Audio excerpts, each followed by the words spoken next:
So currently ay mo ni among paglakaw or pag-transfer of ownership sa motor nga among napalit. So ning adto sa mi sa Highway Patrol Group no sa Ormoc kay mara may duol sa diri sa Villaba. So ning adto mi sa Ormoc sa HPG.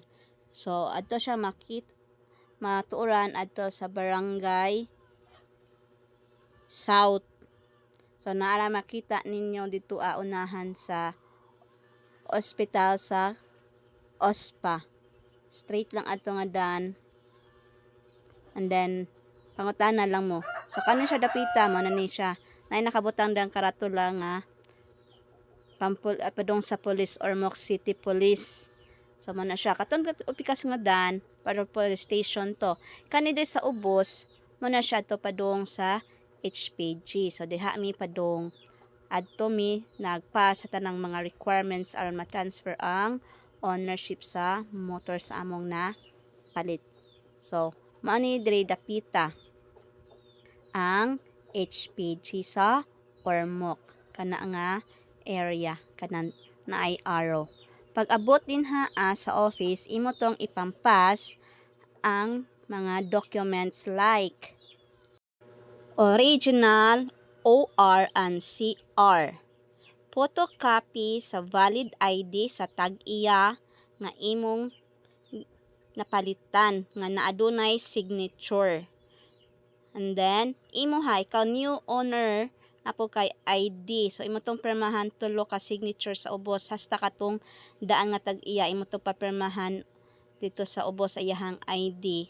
And then photocopy and sa OR and CR.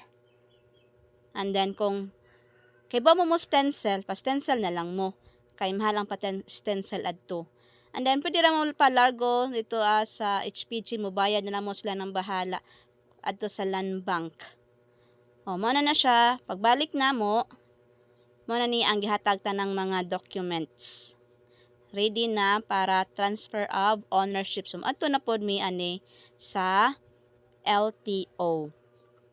Kay mo lang gihapon ang mga requirements inig adto sa LTO kanang stencil, deed of sale nga original, and then katong kuan gikan sa land bank, gikan sa HPG ng mga documents. Kung sa timong gipasit sa HPG, mo pod imo ang dad-on padong dito sa LTO. So ako lang i-flash din unsa to ang mga requirements nga among gipampas. So baguhay pa lang yun siya mga ma'am and sir nga among transfer kay wala may time. So karon pa naka-time kay bakasyon man. So ako i-flash on sa mga requirement.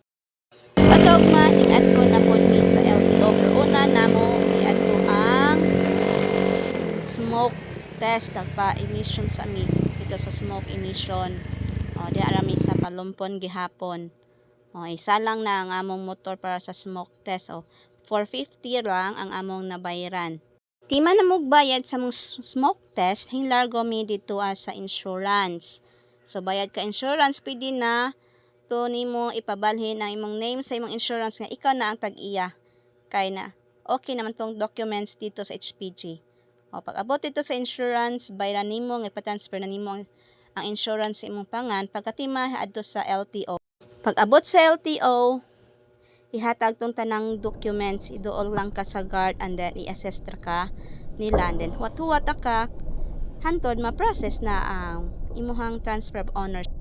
So mao na ni ang original nako nga OR and CR nga ako nang pangan. Wala na ang katong tag-iya sa una kundi ako na.